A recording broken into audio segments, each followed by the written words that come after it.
దండాలు అందరికి ఎట్లున్నారు? మస్తున్నారులే. మళ్ళీ వచ్చేసిన నేను మీ రాదమ్మ. చలో ఇవాళ ముచ్చట్లేందో చూసేద్దామా.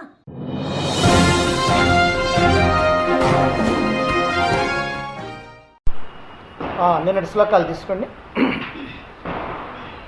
4, 5, 6. అత్ర శూరా మహేశ్వాసాః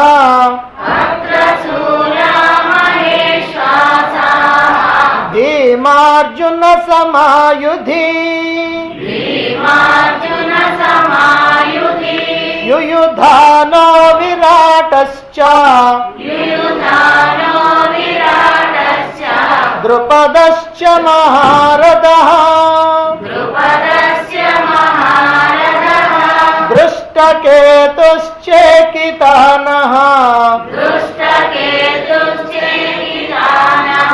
కాశీరాజశ్చ వీర్యవాన్ పురుజిత్ కుంతి భోజశ్చ శైబ్యశ్చ నరపుంగవః యుధామన్యుశ్చ విక్రాంతః ఉత్తమౌజాశ్చ వీర్యవాన్ సౌభద్రో ద్రౌపదేయాశ్చ సర్వ ఏవ మహారథాః. ధర్మక్షేత్రమైనటువంటి కురుక్షేత్ర యుద్ధ భూమిలో కురు పాండవ సేనలు మోహరించి ఉన్నాయి. పాండవులు 7 అక్షౌహిణుల సేనను సమకూర్చుకున్నారు. ఆ సేనకి దృష్టజుమ్నుడు సర్వసేనాధిపతిగా ఉన్నాడు. ఆ పాండవ సర్వసేనాధిపతి అయినటువంటి దృష్టజుమ్నుడు పాండవ సేనని వజ్రవ్యూహంగా మొట్టమొదటి రోజు యుద్ధంలో ఏర్పాటు చేశాడు. వ్యూహముఖంలో గదాదండాన్ని ధరించినటువంటి భీమసేనుడు నిలబడి ఉన్నాడు. ఇది చూడగానే ఎదుటి పక్షంలో ఉన్నటువంటి దుర్యోధనుడికి భయం కలిగింది. దానితో ద్రోణాచార్యుని సమీపించాడు. ఓ ఆచార్య, ఎదటి సేనను చూచారా? దాన్ని వ్యూహంగా నిర్మించినటువంటిది ఎవరో కాదు, మీ శిష్యుడే, మీ సహాధ్యాయ అయినటువంటి ద్రౌపదిని యొక్క కుమారుడు, గొప్ప బుద్ధిశాలి కదా అంటూ ఆ పాండవ సేనలో ఉన్నటువంటి 17 మంది వీరుల్ని వాళ్ళ యొక్క పేర్లని ద్రోణాచార్యుడికి తెలియజేస్తున్నాడు. పైగా వాళ్ళంతా కూడా మహారథులని, భీమార్జునులతో సమానమైనటువంటి బలపరాక్రమాలు కలిగినటువంటి శౌర్యధనులని, మహా గొప్పమైనటువంటి ధనుస్సులు కలిగినటువంటి వారిని వర్ణిస్తూ ఉన్నాడు. ఇలా అస్తవ్యస్తంగా దుర్యోధనుడు మాట్లాడుతూ ఉంటే ఎందుకు ఇలా మాట్లాడుతున్నాడా అని ద్రోణాచార్యుడు లోపల ఆయన భావిస్తూనే ఉన్నాడు. ఏమిటనంటే భీమార్జునులంటే దుర్యోధనలో భయం ఉన్నది అనేటువంటి విషయాన్ని ద్రోణాచార్యుడు అక్కడ కనిపెట్టాడు. పాండవ సేనను చూడగానే అతనికి మతిస్థిమితం తప్పిపోయింది. అందుకే రథయోధ పయోధకులైనటువంటి వాళ్ళు సాత్యకి, అభిమన్యుడు, అలాగే సమరథులైనటువంటి వాళ్ళు ఉప పాండవులు ఉన్నారు. ఇక మహారథులైనటువంటి వారు, అతిరథులైనటువంటి వారు ఎందరినో పేర్కొన్నాడు దుర్యోధనుడు. అయినప్పటికీ అందరినీ కలగలిపి మహారథులు అని ఒక్కటిగా చెప్పాడు. అంతేకాదు మరొక ముఖ్యమైనటువంటి విషయం ఏమిటంటే వీళ్ళందరూ కూడా భీమార్జునులతో సమానమైనటువంటి బలపరాక్రమాలు కలిగినటువంటి వాళ్ళు అని కూడా అంటున్నాడు.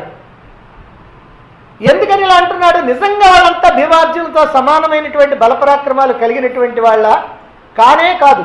ఆ విషయం దుర్యోధనుడికే కాదు, అందరికీ తెలిసినటువంటిది. అంతేకాకుండా అతని యొక్క అస్తవ్యస్త మనస్థితిని తెలియజేయడానికి ఆచార్యుడిని సమీపించాడు. కనీసం నమస్కరించాలనేటువంటి జ్ఞానం కూడా లేకుండా, ఆచార్యుడికి ఏమీ తెలియకపోతే తానేదో తెలియజెబుతున్నట్టుగా అదిగో ఇలా అడ్డదిడ్డంగా మాట్లాడుతూ ఉన్నాడు. దీనితో దుర్యోధనుడిలో భయం ప్రవేశించింది అనేటువంటి విషయం చాలా స్పష్టమవుతా ఉంది. అంతేకాకుండా తన యొక్క భయాన్ని దాచుకోవడం కోసమే ఇప్పుడు ద్రోణాచార్యుడి దగ్గరికి వచ్చాడు. కానీ మాట్లాడినటువంటి మాటల వల్ల ఏం జరిగిందనంటే తన భయాన్ని దాచుకోకపోగా తనంతట తానుగానే వెల్లడించుకోవటం కూడా జరిగింది.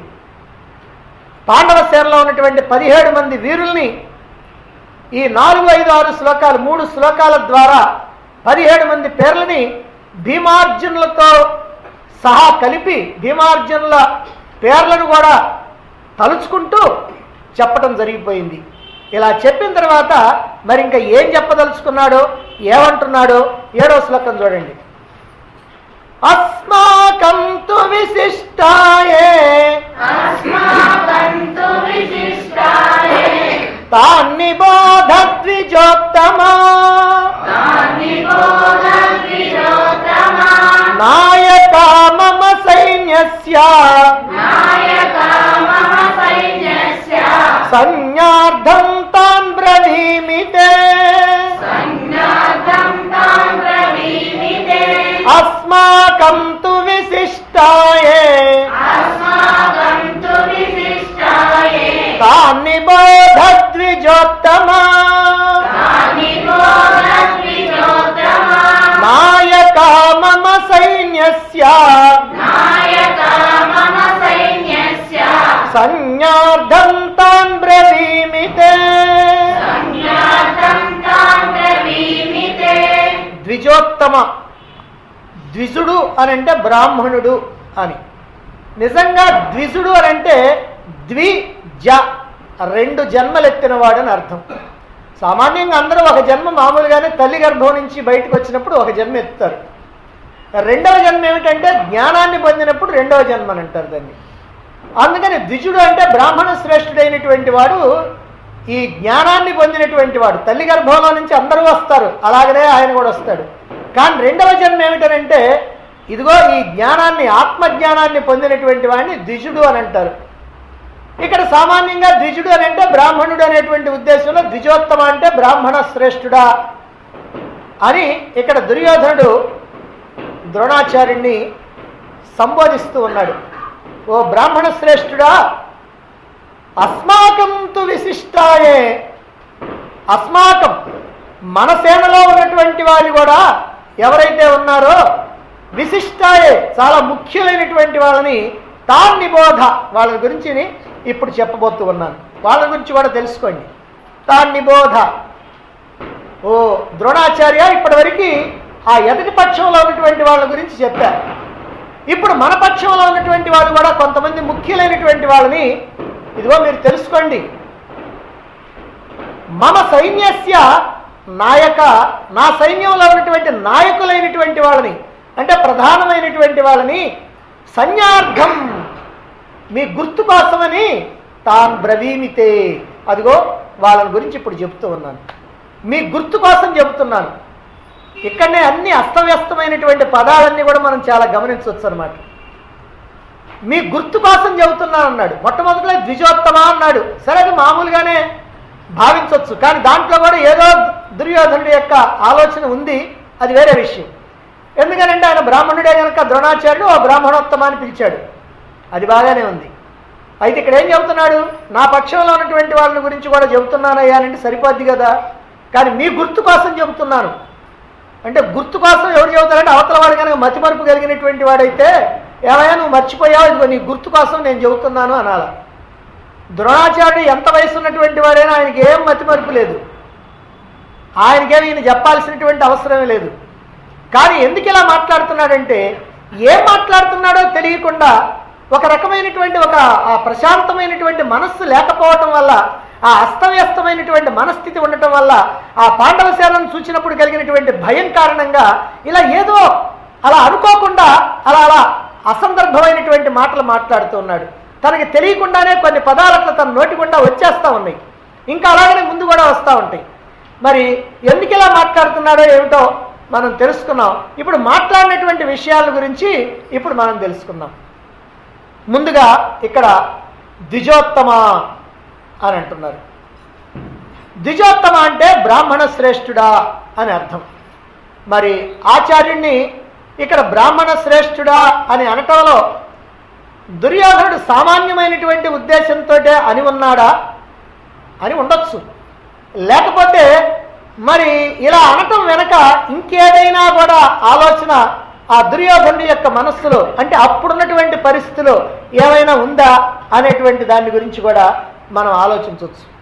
ఎందుకనంటే ఆ బ్రాహ్మణ శ్రేష్ఠుడా అనేటువంటి పదం దుర్యోధనుడి యొక్క ఆంతర్యంలో కలిగినటువంటి ఏదో ఒక భయాన్ని కూడా వ్యక్తం చేస్తూ ఉన్నదేమో అనేటువంటిది మన యొక్క సందేహం. ద్రోణాచార్యుడు బ్రాహ్మణుడు కనుక బ్రాహ్మణుడి యొక్క హృదయం ఎలాంటిదనంటే ఆర్ద్రమైనటువంటిది, అంటే దయాస్వభావం కలిగినటువంటిది. బ్రాహ్మణుడి యొక్క మనస్సు, బ్రాహ్మణుడి యొక్క హృదయం దయతో కూడుకున్నటువంటిది. మరి అందుకని ఏమైనా బ్రాహ్మణోత్తమ అని అంటున్నాడా? ఎదటి సేనలో ఉన్నటువంటి వాళ్ళు చాలామంది మహావీరులైనటువంటి వాళ్ళందరూ కూడా తన యొక్క శిష్యులే. అందువల్ల మరి వాళ్ళ మీద ఏదైనా శిష్యవాత్సల్యం చూపిస్తాడేమో. మరి బ్రాహ్మణ సహజమైనటువంటి దయ అనేటువంటిది ఉండే, ఈ దయ అనేటువంటిది కూడా ఏమైనా చూపిస్తాడేమో. ఈ శిష్యవాత్సల్యము, ఈ దయ, ఈ రెండూ కలిసి తన కొంప ముంచుతాయేమో అనేటువంటి భావన కూడా ఈ దుర్యోధనుడిలో ఉండి ఉండొచ్చు. అందుకనే ఇక్కడ బ్రాహ్మణోత్తమ అని ప్రత్యేకంగా, ఎందుకంటే ఆచార్య అని గనక అన్నట్లయితే ఆయన తన గురువు గనక ఆచార్య అని పిలిచాడని అనుకోవచ్చు. కానీ ఇక్కడ ద్విజోత్తమ అనంటంలో, బ్రాహ్మణ శ్రేష్ఠుడు అనంటంలో, అయ్యా నాయన బ్రాహ్మణుడివి నువ్వు, అసలే దయాస్వభావం ఈ బ్రాహ్మణుడికి వస్తుంది, ఈ స్వభావరీత్యా ఆ ఎదుటి పక్షంలో ఉన్నటువంటి వాళ్ళ మీద దయ చూపించావా? అదిగో అటువంటి వాళ్ళందరూ కూడా చాలామంది మహావీరులైనటువంటి వాళ్ళందరూ కూడా నా శిష్యులే కదా అని వాళ్ళ మీద నువ్వు కనుక దయ చూపించినట్లయితే నా పని కాస్త ఇంతే. అందువల్ల అలాంటి దయ మాత్రం ఏమి చూపించవద్దు అనేటువంటి భావనతో ఈ పదప్రయోగం చేసి ఉండవచ్చు. అంటే ఇక్కడ దుర్యోధనుడు తన ఆచార్యుని ప్రభుభక్తి మీద సిగ్గులేనటువంటి అనుమానాలు పెంచుకుంటున్నాడు. నిజంగా తన పక్షంలో వచ్చి ఎందుకు నిలబడి యుద్ధం చేస్తున్నాడు? భీష్ముడంటే తప్పదు, ఎందుకనంటే ఆ రాజ్యాన్ని మొదటి నుంచి కాచుకొని వస్తున్నటువంటి వాడు కాబట్టి ఆయన దేవుడాంట వచ్చి నిలబడాలి. కానీ ద్రోణాచార్యుడికి అంత అవసరమేమి లేదు. ఆయన బ్రాహ్మణుడు, ఆయన అస్త్ర విద్యాచార్యుడు, అందరికీ గురువైనటువంటి వాడు కనుక ఒకవేళ ఇష్టం లేకపోతే ఆయన తప్పించుకోవడానికి కూడా వీలుంది. కానీ అలాంటి వాడు మరి ఆ దుర్యోధనుడి పక్షంలో యుద్ధం చేయడానికి వచ్చాడు. ఎందుకని వచ్చాడు? ఎందుకనంటే ద్రోణాచార్యుడికి ఉన్నటువంటి బలహీనత అవుతుంది. అదేమిటంటే కుమారుడి మీద విపరీతమైనటువంటి ఆ మమకారం. అక్కడ ధృతరాష్ట్రుడికి, ఇక్కడ ద్రోణాచార్యుడికి ఇద్దరికీ కూడా కొడుకుల మీద విపరీతమైనటువంటి మమకారం ఉంది. మరి ఆ అశ్వత్థామేమో దుర్యోధనుడికి స్నేహితుడు. మరి అశ్వత్థామ యుద్ధంలో పాల్గొంటుంటే ద్రోణాచార్యుడు ఇంటి దగ్గర ఎలా కూర్చుంటాడు? కాబట్టి అలా కూర్చోడానికి వీలు లేక వచ్చాడు. అలా వచ్చినప్పటికి కూడా ఆయన ఒక అక్షౌహిణి సేనాధిపతి. మరి అక్షౌహిణి సేనాధిపతిని చేసావు కదా నువ్వు, మరి చేసినప్పుడు ఆయన మీద నమ్మకం పెట్టద్దు, విశ్వాసం పెట్టద్దు. నీ వాళ్ళ మీద, నీ పక్షంలో ఉన్నటువంటి వాళ్ళ మీద నువ్వు విశ్వాసం కనుక లేకపోయినట్లయితే వాళ్ళు సరిగ్గా యుద్ధం ఎలా చేస్తారు? ఇది దుర్యోధనుడి యొక్క అస్తవ్యస్తమైనటువంటి స్థితి. ఇలాంటి అనుమానాన్ని తన పక్షంలో ఉన్నటువంటి యోధ వీరులైనటువంటి వాళ్ళ మీద, యోధాగ్రేసరులైనటువంటి వాళ్ళ మీద ఎప్పుడు కూడా పెంచుకోకూడదు. కాబట్టి మీరు ద్విజోత్తములు కదా, ఇక్కడ యుద్ధరంగంలో మాత్రం ఆ దయని చూపించకండి, ఆ బ్రాహ్మణ సహజమైనటువంటి దయని చూపించకండి అనేటువంటి భావనతోనే ఇక్కడ ద్విజోత్తమ అంటున్నాడు.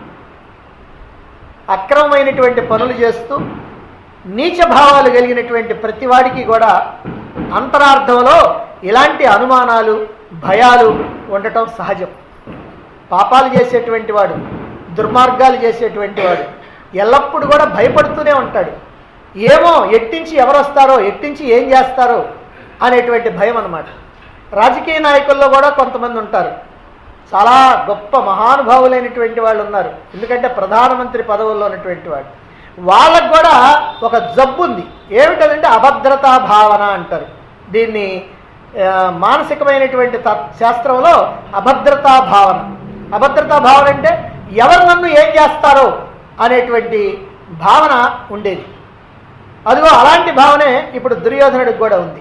ఇది ఎవరికి ఉంటుందనంటే ఎప్పుడూ అక్రమాలు అన్యాయాలు చేస్తుండేటువంటి వాళ్ళు, వాడిని అణగదొక్కాలా, వీడిని అణగదొక్కాలా, వాడి మీద ప్రతీకారం తీర్చుకోవాలా అనేటువంటి భావాలు ఉన్నటువంటి వాళ్ళు, దుర్మార్గ పనులు చేసేటువంటి వాళ్ళు ఎప్పుడు కూడా ఈ అభద్రతా భావంలోనే బ్రతుకుతూ ఉండాలి.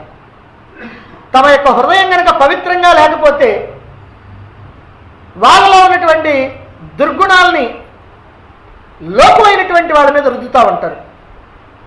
దీన్ని కూడా మనం రాజకీయాల్లో చూస్తూ ఉంటాం. ఏదైనా ఒక కార్యాన్ని నిర్వర్తించినప్పుడు అది కనుక సఫలమైతే నేను చేశాను, ఆ కార్యం కనుక ఏదైనా కనుక విఫలమైతే, అది ప్రయోజనాన్ని ఇవ్వకపోతే ఫలాని వాడు నాకు చెప్పి చేయించాడు, అదిగో వాడి మూలాన్నే ఇలా జరిగింది అని అనటం ఇది సర్వసాధారణమైనటువంటి విషయం. కాబట్టి ఇక్కడ దుర్యోధనుడు కూడా మరి ఆ రకమైనటువంటి పాపాలు చేసినటువంటి వాడు కనుక, అన్యాయాలు అక్రమాలు చేసినటువంటి వాడు కనుక అతడి యొక్క మనస్సు కూడా ఇప్పుడు అలాగనే ఉండి, ఏమో ఈ ద్రోణాచార్యుడు ఏమైనా నాకు పంపు ముంచుతాడేమో, ఈయనకు అసలే కాస్త దయాస్వభావం ఎక్కువ, పైగానేమో ఎదురుగా ఉన్నటువంటి వాళ్ళంతా శిష్యులు, మరి అటువంటి శిష్యులు కనుక శిష్యవాత్సల్యం చూపించాడా, చూపిస్తే ఏముంది నా పని ఘోరం. కనుక ఏమయ్యా, నువ్వు బ్రాహ్మణుడు అయినప్పటికీ, దయాస్వభావం కలిగినటువంటి వాడు అయినప్పటికీ వాళ్ళ మీద మాత్రం ఈ రకమైనటువంటి దయని ఏమి చూపించొద్దు అని అంతరార్థంగా అర్థమయ్యేటట్టుగా ఇదిగో ఆయన ఈ మాటని ద్విజోత్తమ అనేటువంటి పదాన్ని ప్రయోగించి ఉండవచ్చు. అయితే ఇక్కడ దుర్యోధనుడు ద్రోణాచార్యుడితో ఏం చెప్పదలుచుకున్నాడు? మనమేం భయపడాల్సినటువంటి పని లేదు. పాండవ సేనలో ఎంతమంది మహావీరులు ఉన్నా, ఎందుకంటే 17 మందిని గురించి ఇంతకుముందు చెప్పాడు, 2 భీమార్జులతో 19 మంది మహావీరులైనటువంటి వాళ్ళు, అక్షౌణులు 7 అక్షౌణుల సైన్యమే, అయినప్పటికీ వీరులు చాలామంది ఉన్నారు అని మీరు అనుకుంటారేమో. ఏం పర్వాలేదు, ఎందుకనంటే మన సేనలో కూడా బ్రహ్మాండమైనటువంటి వాళ్ళు ఉన్నారు అని ఇప్పుడు మన సేనను గురించి చెప్పాలా. అదిగో అందుకోసం ప్రారంభం చేస్తున్నాడు, ద్విజోత్తమాన్ని ప్రారంభం చేస్తూ ఉన్నాడు. మరి తన సేనలో ఉన్నటువంటి వాళ్ళని గురించి ఇలా ఎందుకు చెప్పటం అని అంటే, మీరేం భయపడక్కర్లేదండి అని చెప్పడానికి. అయితే ఇంతకీ భయం ద్రోణాచార్యుడికా అసలు దుర్యోధనుడికా? ఇది మనం జాగ్రత్తగా ఆలోచించాలి. ద్రోణాచార్యుడు భయపడతా ఉంటే ఆయన భయాన్ని తీర్చడం కోసం దుర్యోధనుడు పోయాడా, లేకపోతే దుర్యోధనుడికే భయం కలిగితే ఆయన భయాన్ని దాచిపెట్టుకోవటం కోసం అని చెప్పి, వ్యక్తం కాకుండా ఉండటం కోసం అని చెప్పి అదిగో ద్రోణాచార్యుడి దగ్గరికి పోయి ఇలా అసందర్భంగా మాట్లాడుతున్నాడా? ద్రోణాచార్యుడికి ఏ భయము లేదు, హాయిగా యుద్ధరంగంలో నిలబడ్డాడు. ఎందుకనంటే ఆయన సామాన్యమైనటువంటి వీరుడు కాదు, అపూర్వమైనటువంటి అస్త్రశస్త్ర విద్యా నైపుణ్యం కలిగినటువంటి వాడు. ఎంత వృద్ధాప్యంలో ఉన్నప్పటికీ కూడా ఆయన చేతిలో ఉన్నటువంటి పట్టు ఏమీ తగ్గలేదు. అంతేకాదు ఆయన చేతిలో అస్త్రం ఉన్నంత వరకు కూడా ఎదుటి పక్షంలో ఉన్నటువంటి ఎవడు కూడా తనని ఏమీ చేయలేడు. అంతటి మహావీరుడైనటువంటి వాడు. అలా భీష్ముడు అంతే, అలా ద్రోణాచార్యుడు అంతే. భీష్ముడిలో శారీరకమైనటువంటి బలం కూడా ఎక్కువగా ఉంది, ద్రోణాచార్యుడిలో శారీరకమైనటువంటి బలం కాస్త తక్కువగా ఉన్నప్పటికీ కూడా అతడి దగ్గర ఉన్నటువంటి అస్త్ర విద్యా నైపుణ్యం మాత్రం చాలా గొప్పదైనటువంటిది. అంచేత ఆయనకేం భయపడాల్సినటువంటి పని లేదు. అసలు భయపడుతుంది దేనికి? ఒకవేళ ప్రాణం పోద్ది అనే కదా భయపడాల్సింది. ప్రాణం పోవడానికి ఆయన ఎంత చిన్నోడా చిత్తకోడా? ఆయన 400 సంవత్సరాల వయసు ఉన్నటువంటి వాడు. ఏ ప్రాణం పోతే? ఈ విషయం నేనంటాం కాదు, అసలు ద్రోణాచార్యుడే దుర్యోధనుడితో అన్నాడు.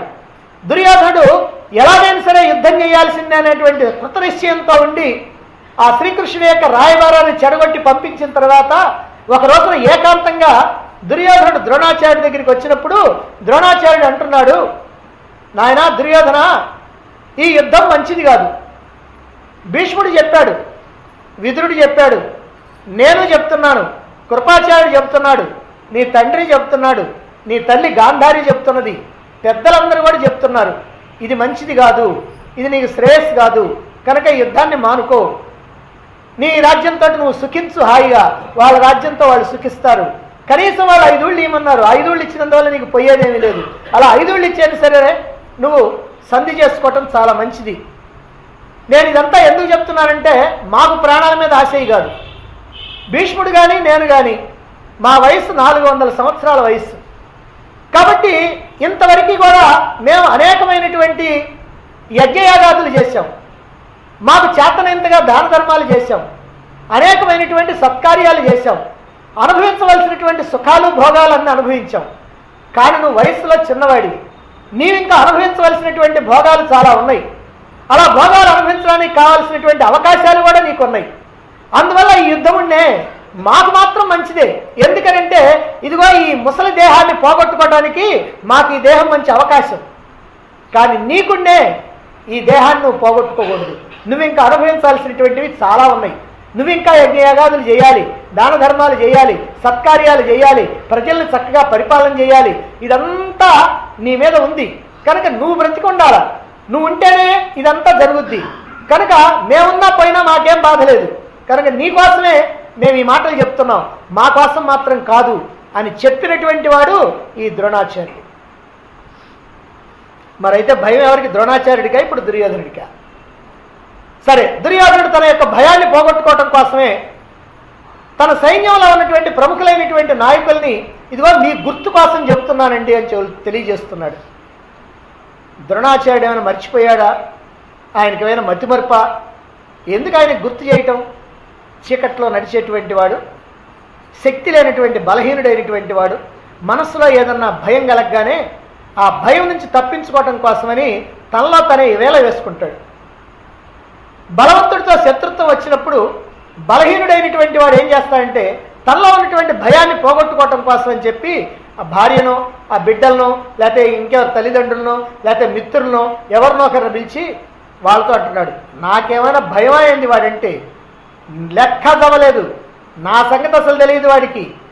వాడే కనుక వచ్చాడా నా దగ్గరికి నేను ఏం చేస్తానో నాకే తెలియదు, వాడిని రాని నా తడాక ఏదో చూపిస్తా అని అంటూ ఉంటాడు. ఇదిగో ఇప్పుడు దుర్మార్గుడైనటువంటి దుర్యోధనుడి యొక్క మనోబలం హరించిపోయేటప్పటికల్లా ఎదుటి సేనలో ఉన్నటువంటి మహావీరులను చూస్తూ వాళ్ళని తలుచుకుంటూ ఉంటే అతనికి నీరసం వస్తూ ఉంది, ఆందోళన కలుగుతూ ఉంది, అలజడి కలుగుతూ ఉంది. ఆ నీరసం నుంచి తేరుకోవాలన్నా, ఆ లోపల ఉన్నటువంటి ఆందోళన అలజడి తగ్గాలన్నా పెద్దలు కానీ, గురువులు కానీ, మహావీరులైనటువంటి వాళ్ళు కానీ నీకేం పర్వాలేదు, నువ్వు భయపడాల్సిందేం పర్లేదు, మేమున్నాం, ఖచ్చితంగా మనకి విజయం లభిస్తుంది అని ధైర్యం చెప్పాలా.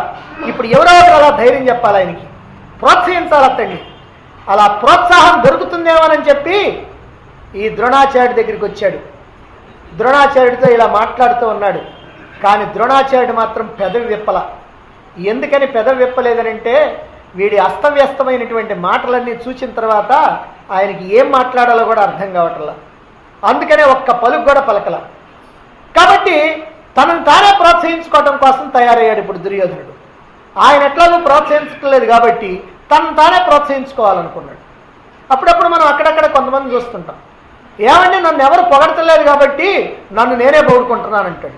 అది అదే ప్రకారంగా ఈయన కాస్త ఆయన ప్రోత్సహిస్తాడేమని చూస్తే ఆయనేమో పలికే బంగారం ఆయన రా అన్నట్టుగా నోట్లో నుంచి మాట రావట్లా. అందుకని ఇప్పుడు తనను తానే ప్రోత్సహించుకోవాలి, దిగజారిపోతున్నటువంటి ధైర్యాన్ని కూడగట్టుకోవాలి. అలా కూడగట్టుకోవాలంటే తాను కూడా తక్కువవాడు కాదు, తనకి అపారమైనటువంటి సేన ఉంది, బ్రహ్మాండమైనటువంటి మహావీరులైనటువంటి వాళ్ళు ఉన్నారు అని గుర్తు చేసుకోవాలి. తాను గుర్తు చేసుకోవడం కోసం అని చెప్పి ప్రయత్నం చేస్తూ మీ గుర్తు కోసం చెబుతున్నానండి అంటున్నాడు. ఇది ఇక్కడ మీ గుర్తు కోసం చెబుతున్నానంటే వాళ్ళ ఉద్దేశం. నిజంగా ఇక్కడ ద్రోణాచార్యుడు గుర్తు కోసంగా చెబుతుంది, తన గుర్తు కోసం. తాను మళ్ళీ ఒకసారి గుర్తు చేసుకోవాలా, నేను మాత్రం సామాన్యుడినా ఏమిటి, నాకు గొప్ప బలగం ఉంది కాబట్టి నేను భయపడాల్సినటువంటి అవసరం ఏమీ లేదు అనేటువంటి ఉద్దేశంతో తన సేనలో ఉన్నటువంటి వాళ్ళని ఇప్పుడు ఏకరవు పెట్టాలనుకుంటున్నాడు. అందుకని గుర్తు చేస్తున్నది ద్రోణాచార్యుడికి కాదు, తనకే అనేటువంటి విషయం కూడా ఇక్కడ మనం గమనించాలి. మరి ఇప్పుడు ఎవరెవరిని గుర్తు చేస్తున్నాడు ఆ విషయాన్ని తర్వాత శ్లోకంలో చెప్తున్నారు. 8 చూడండి. భవాన్ భీష్మశ్చ కర్ణశ్చ కృపశ్చ సమితింజయః అశ్వత్థామా వికర్ణశ్చ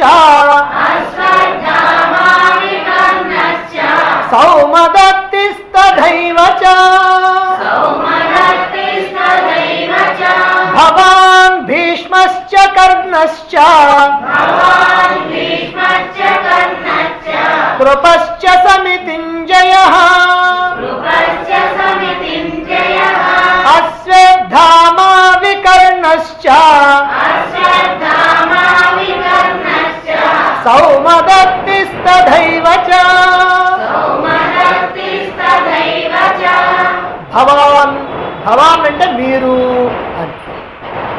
మొట్టమొదటిగా ద్రోణాచార్యుని చెప్తున్నాడు. భవాన్ మీరు, భీష్మశ్చ భీష్ముల వారు, కర్ణశ్చ కర్ణుడు, కృపశ్చ సమితింజయ. కృపాచార్యుని చెప్పేటప్పుడు సమితింజయ జయశీలుడైనటువంటి కృపాచార్యుడు అంటే అపజయమే ఎరగనటువంటి కృపాచార్యుడు. అశ్వత్థామ అదిగో మీ కుమారుడైనటువంటి అశ్వత్థామ. వికర్ణశ్చ నా తమ్ముడైనటువంటి వికర్ణుడు. సౌమదత్తి సోమదత్తుడి యొక్క కుమారుడు భూరిశ్రవుడు. ఆయన సోమదత్తుని యొక్క కుమారుడు కనుక సౌమదత్తి అని అన్నారు. ఆ సౌమదత్తి అంటే సోమదత్తుని కుమారుడైనటువంటి భూరిశ్రవుడు. తథా ఏవచ అలా ఇంకా చాలామంది అని ఇక్కడ తన సేనలో ఉన్నటువంటి 7 పేర్లను చెప్తూ ఉన్నాడు.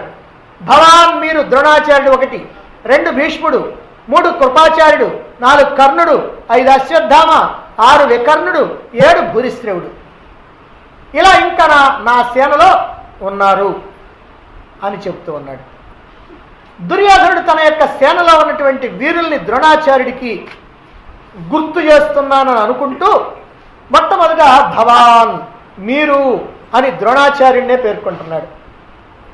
సర్వసైన్యాలకి అధిపతి భీష్ముడు కదా, కనుక పేర్కొనాల్సింది ముందుగా ఎవరిని? భీష్ముడిని పేర్కొనాలి.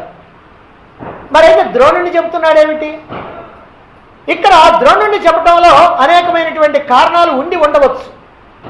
ఏమిటంటే ఎదురుగా ఉన్నటువంటి ఆచార్యుడికి ఉత్సాహం కలిగించడానికి నాకు మీ మీదనే చాలా గౌరవం అండి, మీ మీదనే నాకు విశ్వాసం ఎక్కువ అని ఆచార్యుడికి ఒక నమ్మకం కలిగించడానికి కావచ్చు. ఎందుకంటే ఎదురుగా ఉన్నటువంటి ఆయన్ని చెప్పకుండా ఇంకొక ఆయన్ని చెబితే ఈయనేమైనా అనుకోవచ్చు. అందుకని నాకు మీరంటేనే చాలా ఇష్టం, మీ మీద నాకు చాలా విశ్వాసం ఉంది అనేటువంటి భావాన్ని వ్యక్తం చేయటం కోసమని భవాన్ మీరు అంటూ ముందుగా ద్రోణాచార్యుని పేర్కొని ఉండవచ్చు. ఇక ఎదురుగా ఉన్నటువంటి తనను విడిచిపెట్టి వేరొకరిని కనుక ప్రథమ స్థానంలో కనుక పేర్కొంటే ఆయన యొక్క మనస్సు కష్టపడవచ్చు, లేదా తన మీద కోపం కూడా రావచ్చు. ఎందుకంటే తనని కాస్త తక్కువ చేసి మాట్లాడితే ఎవరికైనా కోపం వస్తుంది. అందువల్ల ఆయనకి ద్రోణాచార్యుడికి దుర్యోధనుడి మీద కోపం రావచ్చు. ఎందుకంటే నా పేరు చెప్పకుండా మరొక పేరు చెబుతున్నాడు, నా పేరు తర్వాత చెబుతున్నాడే అనేటువంటి ఉద్దేశంతో అందువల్ల కూడా కావచ్చు. ఇక మూడో విషయం ఏమిటంటే ఇదం శస్త్రం ఇదం శాస్త్రం అని అంటూ శస్త్ర విద్యలోను శాస్త్ర విద్యలోను రెండింటిలో కూడా ద్రోణాచార్యుడు ప్రవీణుడు గనక మొట్టమొదటిగా ఆచార్యుడినే చెప్దాం అనే ఉద్దేశంతో ఆచార్యుడినే చెప్పి ఉండవచ్చు. అంటే ఆచార్యుడి మీద ఉన్నటువంటి గౌరవం, నిజంగా ఆయన తన గురువు కాబట్టి ఆ గురువు మీద ఉన్నటువంటి గౌరవంతో ఇటు శస్త్ర విద్య శాస్త్ర విద్య రెండూ ఉన్నాయి కనుక ఆయన దగ్గర ఆయన గొప్పవాడు అనేటువంటి ఉద్దేశంతో ఆచార్యుడు అనేటువంటి గౌరవంతో ఆయన పేరుని చెప్పుండొచ్చు. ఇక నాలుగో విషయం ఏమిటంటే ఇప్పటి వరకు తవ శిష్యేణ ద్రుపదపుత్రేణ తవ శిష్యేణ అంటూ ద్విజోత్తమ అని అంటూ కాస్త ఆ ద్రోణాచార్యుడికి ఒకరో బాధ కలిగించేటట్టుగా మాట్లాడాడు. తాను పలికినటువంటి పలుకుల్లో ఉన్నటువంటి ఆంతర్యాన్ని ద్రోణాచార్యుడు గ్రహించి తనని అవమానించినట్లుగా భావిస్తాడేమో, అలా భావించడం వల్లనే తనతో ఒక్క మాట కూడా మాట్లాడకుండా ఉన్నాడేమో అని దుర్యోధనుడికి మనస్సులో ఏ మూలనో ఉంటే ఉండవచ్చు. అలా ఉన్నది కనుక తన తప్పును దిద్దుకోవటం కోసమని ఇదిగో ఇలా భవాన్ మీరు అనంటూ మొట్టమొదటి ఆయన్ని పేర్కొని ఉండొచ్చు. అయా బ్రాహ్మణ శ్రేష్ఠుడా, నువ్వేమైనా నా కొంప ముంచుతావేమో అనేటువంటి ఉద్దేశంతో ఆ ద్విజోత్తమ అన్నాను. ఇలా కొన్ని సందర్భాల్లో నా హద్దులు దాటినట్లుగా ద్రోణాచార్యుడు భావిస్తాడేమో, అలా భావించి నా మీద ఏమైనా కోపం తెచ్చుకుంటాడేమో, ఆ కోపం తెచ్చుకుంటాం నాకు ఇప్పుడు శ్రేయస్కరం కాదు అనేటువంటి ఉద్దేశంతో ఆయన కోపాన్ని కాస్త తగ్గించడం కోసం అని చెప్పి ఇదిగో ఇలా ముందుగా ఆయన పేరే పలికి ఉండవచ్చు. ఏమైనా సరే మొత్తం మీద ముందుగా ద్రోణాచార్యుడి యొక్క పేరునే పలికాడు. మరి ఎవరి ద్రోణాచార్యుడు? ఈయన భరద్వాజ మహర్షి యొక్క కుమారుడు, అందుకని ఈయన భారద్వాజుడు అని అంటారు. ఈయన మొట్టమొదటేమో తండ్రి వద్ద శాస్త్రాలు నేర్చుకున్నాడు. తర్వాత అగ్నివేశుడు అనేటువంటి ముని వద్ద శాస్త్రాల్ని ధనుర్వేదాన్ని అభ్యసించాడు. అదిగో ఆ సమయంలోనే ద్రుపద మహారాజు ఈయనకి సహాధ్యాయిగా ఉన్నాడు. అంటే ఇద్దరు కలిసి ఆ అగ్నివేశుడు అనేటువంటి ముని వద్ద ఈ శాస్త్రాలు నేర్చుకున్నారు. ఆ తర్వాత కృపాచార్యుడి చెల్లెలైనటువంటి కృపిని పెళ్లి చేసుకున్నాడు ద్రోణాచార్యుడు. వాళ్ళకి ఒక కుమారుడు, అతడి పేరే అశ్వత్థామ. కటిక పేదరికం, తన యొక్క విద్యలు తనకి భోజనం పెట్టడం లేదు. అందువల్ల పరశురాముడు బ్రాహ్మణులకి చక్కగా దానం చేస్తున్నాడు, విరివిగా తనకు ఉన్నదంతా కూడా బ్రాహ్మణులకు దానం చేస్తున్నాడు అని తెలిసి ఆయన దగ్గరికి వెళ్ళాడు ముందుగా. అయితే అప్పటికే సర్వస్వం దానం చేసేసి ఆయన మహేంద్రగిరి మీద తపస్సు చేసుకోవడానికి వెళ్ళాడు పరశురాముడు. ఈ సంగతి తెలిసి ఆ మహేంద్రగిరి దగ్గరికి వెళ్ళాడు. అప్పుడు పరశురాముడు ఏం చేశాడంటే ద్రోణాచార్యుని చూసి, అయ్యా నా దగ్గర ఉన్నటువంటి సమస్తము కూడా నేను దానం చేసేసాను, ఇక నా దగ్గర ఉన్నటువంటిదంతా కూడా ఈ అస్త్రాలే అని ఈ అస్త్రాల్ని ఆయనకి ప్రసాదించాడు. అంటే అస్త్ర విద్యని ప్రసాదించాడు ద్రోణాచార్యుడికి పరశురాముడు. అక్కడి నుంచి తిరిగి వచ్చి తన చిన్ననాటి సహాధ్యాయ అయినటువంటి ద్రుపదుడి దగ్గరికి వెళ్ళాడు. అలా వెళ్ళిన తర్వాత ద్రుపదుడు ఈ ద్రోణాచార్యుడిని అవమానించాడు. అవమానించేటప్పటికీ అవమానాన్ని భరించలేక ఆయన అక్కడి నుంచి బయలుదేరి హస్తినాపురం వెళ్ళాడు. హస్తినాపురంలో తన బావమర్ది అయినటువంటి కృపాచార్యుడు ఉన్నాడు. ఆ కృపాచార్యుడు ఈ హస్తినాపురంలో కులగురువుగా ఉన్నాడు, ఈ కౌరవులకు కులగురువుగా ఉన్నాడు. అందువల్ల కొంతకాలం ఆయన ఇంట తలదాచుకుందాం అనేటువంటి ఉద్దేశంతో ద్రోణాచార్యుడు హస్తినాపురం వచ్చి కొంతకాలం పాటు ఆ కృపాచార్యుడి ఇంట్లో రహస్యంగా ఉన్నాడు. ఆ తర్వాత ఒక రోజున ఈ పాండవులు బంతి ఆట ఆడుకుంటూ, పాండవులు కౌరవులు బంతి ఆట ఆడుకుంటూ దాన్ని బావిలో పడేస్తే దాన్ని ఎట్లా తీయాలని చేతగాక అందరూ కూడా బావి చుట్టూ మూగి చూస్తూ ఉన్నారు. ఇదే సమయమని ద్రోణాచార్యుడు వచ్చాడు. వచ్చేసి ఆ బంతిని మీకు తీయటం చేత కాదనంటే మాకు చేత కాదన్నాడు. దాన్ని ఇదిగో ఇలా తీయాలని చెప్పి ఓ బాణం వేశాడు ఆ బంతికి. ఆ బంతికి ఆ బాణం గుచ్చుకుంది. ఆ బాణానికి మళ్ళీ ఇంకో బాణం తగిలిచ్చాడు. ఆ బాణానికి మళ్ళీ ఇంకో బాణం, ఆ బాణానికి మళ్ళీ ఇంకో బాణం, అలా బాణాలు వేసుకుంటూ వేసుకుంటూ వేసుకుంటూ పైదాకా చేతికి అందేదాకా వేసి ఆ చేతితో ఆ బాణాలన్నీ పైకి తీస్తే దాంతో పాటుగా బంతి కూడా వచ్చి, ఓహో ఇది చాలా గొప్పగా ఉంది, ఆ బంతిని తీయటానికి బావిలోకి దొక్కకుండా లేదా ఇంకేదో వస్తువుని ప్రయోగించకుండా ఇలా బాణాలతోటే తీయటం చాలా గొప్పగా ఉందని చెప్పి అందరూ కూడా భీష్ముడి దగ్గరికి వెళ్ళి చెప్పారు. ఎప్పుడైతే భీష్ముడి దగ్గరికి వెళ్ళి చెప్పారో ఆ చెప్పడంతో ఆయన ద్రోణాచార్యుడిని సగౌరవంగా ఆహ్వానించాడు. ఆహ్వానించి ఆయనకి ఈ కురుకుమారులందరినీ కూడా అప్పగించాడు. ఇలా అప్పగించడంలో భీష్ముడు మరి ఏం పరీక్ష చేశాడు ద్రోణాచార్యుడిని అని ఆలోచించక్కర్ల మనం. ఎందుకనంటే భీష్ముడి యొక్క గురువు పరశురాముడు. అదిగో ఆ పరశురాముడి దగ్గర కూడా అస్త్ర విద్యలు నేర్చుకున్నటువంటి వాడు ద్రోణాచార్యుడు. అంటే ఇద్దరు కూడా ఒకే గురువు యొక్క శిష్యుడు కనుక ఈయన చాలా గొప్పవాడు అయి ఉంటాడు, అస్త్రశస్త్ర విద్యలు తెలిసినటువంటి వాడు అయి ఉంటాడు అనే ఉద్దేశంతో ఈ 100 మంది కౌరవుల్ని 5 పాండవుల్ని 105 కూడా అప్పగించాడు. వాళ్ళతో పాటు కర్ణుడు ఉన్నాడు. వీళ్ళందరితో పాటుగా దేశాధీశ్వరులైనటువంటి అనేక మంది రాజులు తమ యొక్క కుమారులందరినీ కూడా ఇదిగో ఇక్కడ విద్యాభ్యాసం కోసం పంపించారు, ధనుర్వేదం నేర్చుకోవటం కోసం పంపించారు. ఆ ప్రకారంగా ద్రోణాచార్యుడు అందరికీ చాలామందికి ఈ యుద్ధరంగంలో ఉన్నటువంటి కొన్ని 100 మందికి అదిగో ఆయన అస్త్ర విద్యాచార్యుడు అయ్యాడు. గొప్ప పరాక్రమశాలి అయిన అస్త్రశస్త్ర విద్యల యొక్క ఆచార్యుడు గనక అన్ని అస్త్రాల యొక్క స్వభావం ఏమిటో వాటి యొక్క ప్రయోగ ఉపసంహారాలు ఏమిటో అన్నీ కూడా చక్కగా తెలిసినటువంటి వాడు. ఇక ఈయన ఒక అక్షౌహిణి సేనాధిపతి. అయితే భీష్ముడు 10 రోజులు యుద్ధం చేసి పడిపోయిన తర్వాత ఈయనే ఈ కురుసేనలకి సర్వసైన్యాధిపతి అవుతాడు. అదిగో అతడు ఈ ద్రోణాచార్యుడు. ఇక రెండవవాడుగా పేర్కొన్నటువంటిది భీష్ముడు. ఈ భీష్ముడు గంగా శంతనుల యొక్క పుత్రుడు. అసలు పేరు దేవవ్రతుడు. గంగాదేవి యొక్క కుమారుడు గనక గాంగేయుడు అనేటువంటి పేరు కూడా ఉంది. ఇక ఆజన్మ బ్రహ్మచర్య వ్రతాన్ని పాటిస్తానని చెప్పి భీష్మమైనటువంటి ప్రతిజ్ఞ చేశాడు గనక భీష్ముడు అనేటువంటి పేరు స్థిరపడిపోయింది ఆయనకి. ఈ భీష్ముడు మొట్టమొదటేమో తల్లి దగ్గర, ఆ తర్వాత ఏమో పరశురాముని దగ్గర అస్త్ర విద్యాభ్యాసం చేశాడు. ఇక తండ్రి యొక్క కోరికని తీర్చడం కోసం అని చెప్పి ఈయన వివాహం కూడా చేసుకోకుండా ఆజన్మ బ్రహ్మచర్య వ్రతాన్ని ఆచరించినటువంటి వాడు. ఈ సంగతి తెలుసుకున్నటువంటి తండ్రి ఇతనికి స్వచ్ఛంద మరణం వరంగా ప్రసాదించాడు. ఈ భీష్ముడు కౌరవ సేనానిగా 10 రోజులు, సర్వసేనానిగా 10 రోజులు తీవ్రమైనటువంటి యుద్ధం చేసి రోజుకి 10,000 మంది యోధుల చొప్పున సంహరించి మహాయుద్ధాన్ని సాగించాడు. అంతేకాకుండా ద్వంద్వ యుద్ధంలో ఈయన పరశురాముణ్ణే జయించినటువంటి వీరాగ్రేసరుడైనటువంటి వాడు. ఇక కురు పితామహుడైనటువంటి వాడు ఈ భీష్ముడు, అందరి చేత గౌరవించబడేటువంటి వాడు. ఇక మూడవవాడు కర్ణుడు. కుంతీదేవికి సూర్యుని యొక్క వరప్రసాదం వల్ల కుంతీదేవి కన్యగా ఉన్నప్పుడే అదిగో దూర్వాసుడు ఇచ్చినటువంటి మంత్ర ప్రభావంతో పుట్టినటువంటి వాడు కర్ణుడు. కన్యకు పుట్టినటువంటి వాడు గనక కానీనుడు అని అంటారు.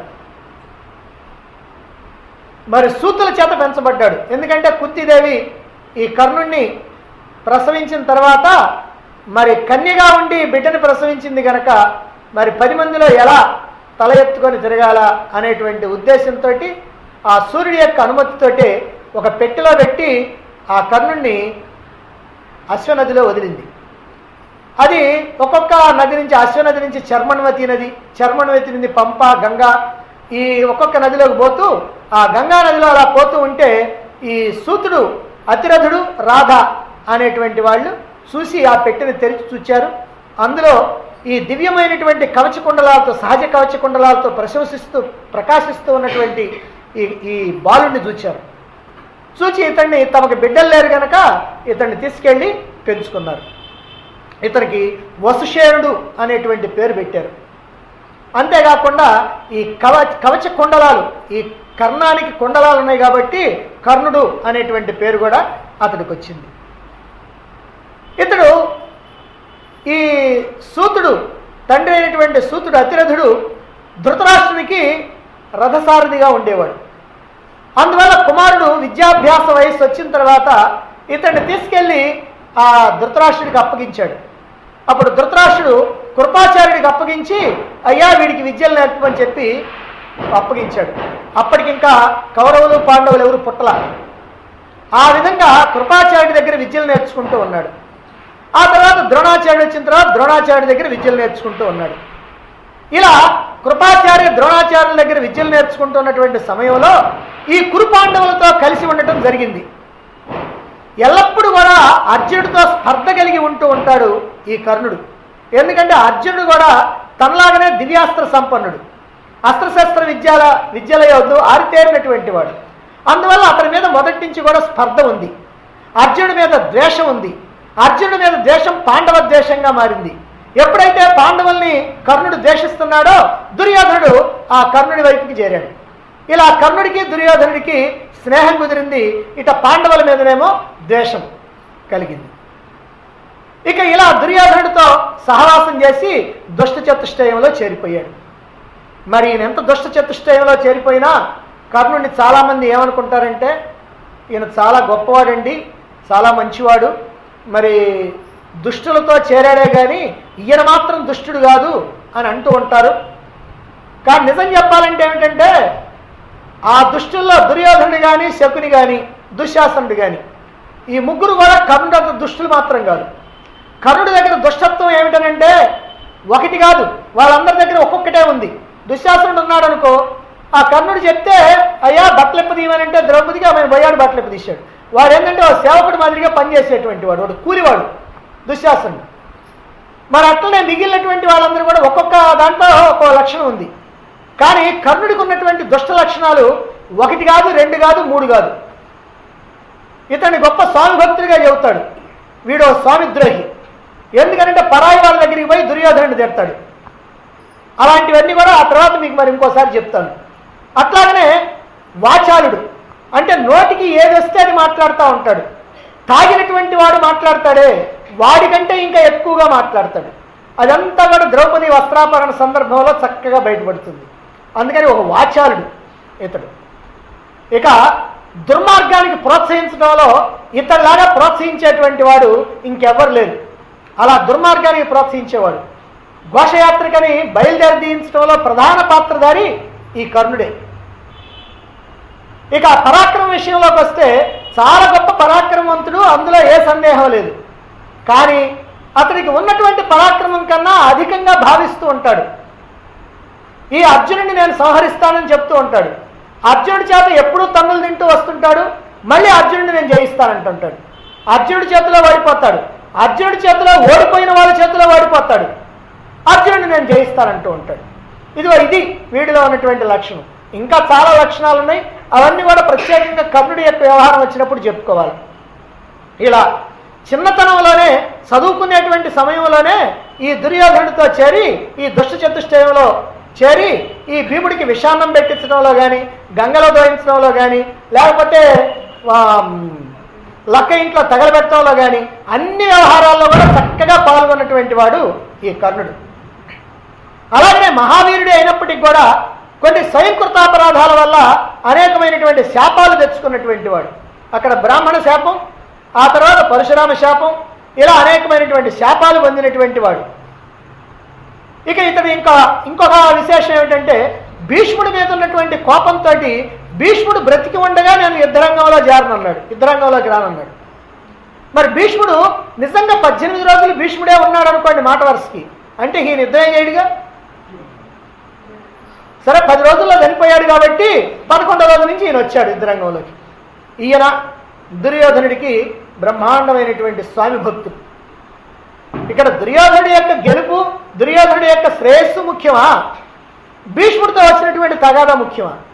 భీష్ముడితో తగాదా ఉంది కాబట్టి ఈయన యుద్ధం చేయడా? ఈయన యుద్ధం చేయొద్దన్నాడా భీష్ముడు ఏమైనా? కాబట్టి ఇలాంటి లక్షణాలతోటి ఇతడు 11వ రోజు ప్రవేశిస్తాడు.